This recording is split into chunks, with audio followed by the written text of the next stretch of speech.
Humanity is moving into the era of cyberpunk. The masked Cybertruck does not seem ridiculous. The future depends on you and me, positive or apocalyptic. Be ahead of time, whoever believes in a positive outcome. I believe. We are the rebellion.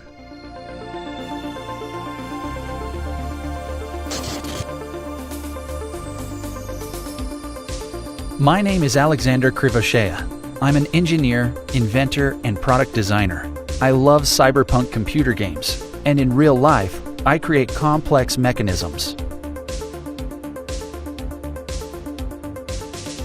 I do not like knives. However, this item is necessary for all the inhabitants of the modern world.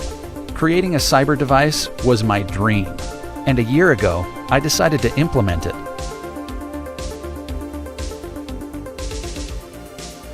So I've crafted a pocket knife for creative people and for those who don't really like knives, but like the sensation of the new era.